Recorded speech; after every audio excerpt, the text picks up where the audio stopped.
अर्थ जीवात्मा का अपनी भावना से लिंग देहात्मक पुर्यष्टक बनकर अनेक रूप धारण करना।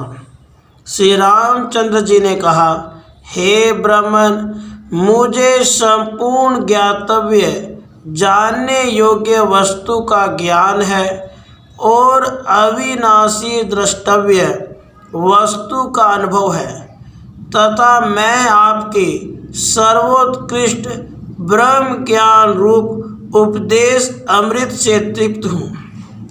सच्चिदानंद घन पूर्ण ब्रह्म परमात्मा से यह पूर्ण संसार परिपूर्ण है। पूर्ण ब्रह्म परमात्मा से ही यह संसार उत्पन्न होता है। पूर्ण ब्रह्म परमात्मा द्वारा ही यह संसार पूरित है एवं पूर्ण ब्रह्म परमात्मा में ही यह संसार स्थित है।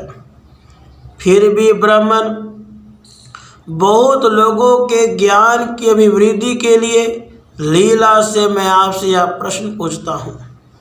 मृत प्राणी के श्रोत्र, चक्षु, त्वचा, रसना और घ्राण ये इंद्रिय गोलक प्रत्यक्ष विद्यमान रहते हुए भी अपने अपने विषयों का ग्रहण क्यों नहीं करते और जीते हुए प्राणी की इंद्रियां अपने अपने विषयों ग्रहण कैसे करती हैं? जड़ रूप होती हुई भी ये इंद्रियां शरीर के भीतर स्थित रहकर घट आदि बाह्य पदार्थों का अनुभव कैसे करती हैं और कैसे नहीं भी करती? हे महर्षि, यद्यपि मैं इन विशेषों को जान रहा हूँ तथापि आपसे फिर पूछता हूँ, इसे आप कृपा पूर्वक पूर्ण रूप से कहिए। श्री वशिष्ठ जी बोले, श्री राम, इस संसार में विशुद्ध सच्चिदानंद ब्रह्म के सिवा इंद्रिय, चित्त और घट आदि किसी भी अन्य पदार्थ का पृथक अस्तित्व नहीं है। अर्थात एक विज्ञान आनंद घन परमात्मा ही है। वह चिन्मय परमात्मा ही प्रकृति बन गया है। उसी प्रकृति के अंश से इंद्रिय आदि एवं घट आदि उत्पन्न हुए हैं, किंतु आदि और अंत से रहित विकार रहित प्रकाश स्वरूप शुद्ध चैतन्य मात्र जगत कारण रूप ब्रह्म वास्तव में माया से रहित है। यह अज्ञानी जीवात्मा ही अज्ञान के कारण अपनी भावना के अनुसार संसार का रूप धारण करता है। वह अहम भावना से अहंकार, मनन से मन, निश्चय की भावना से बुद्धि, इंद्रियों की भावना से इंद्रिय, देह की भावना से देह और घट की भावना से घट बन जाता है। इस प्रकार अपनी भावना के कारण यह जीवात्मा पुर्यष्टक बन जाता है। ज्ञान इंद्रियों के व्यापारों को लेकर मैं ज्ञाता हूँ, कर्मेंद्रियों के व्यापारों को लेकर मैं करता हूँ। उन ज्ञान कर्मेंद्रियों के व्यापारों से जनित सुख दुखों का आश्रय होने से मैं भोगता हूँ। उदासीन होकर सबका प्रकाशन करने से मैं साक्षी हूँ इत्यादि अभिमान युक्त जो चैतन्य है वही जीव कहा गया है। वही जीवात्मा अपनी भावना से समय समय पर स्वयं ही अनेक रूप हो जाता है।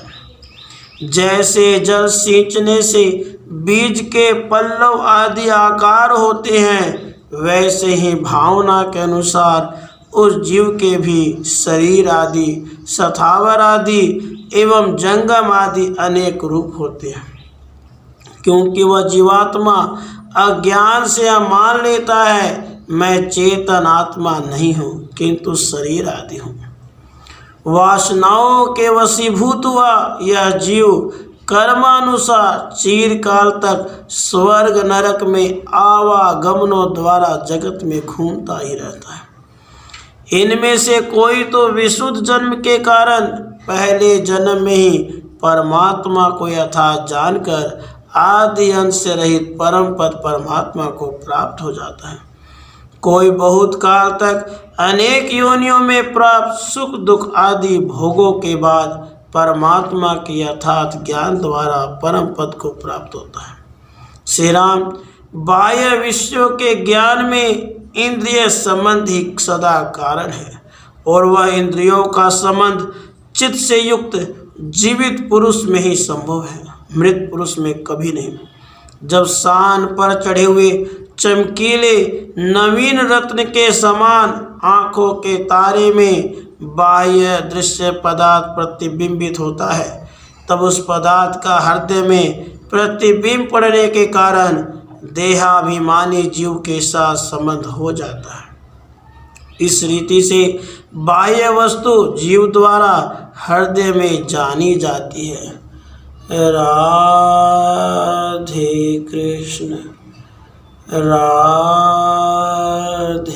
कृष्ण।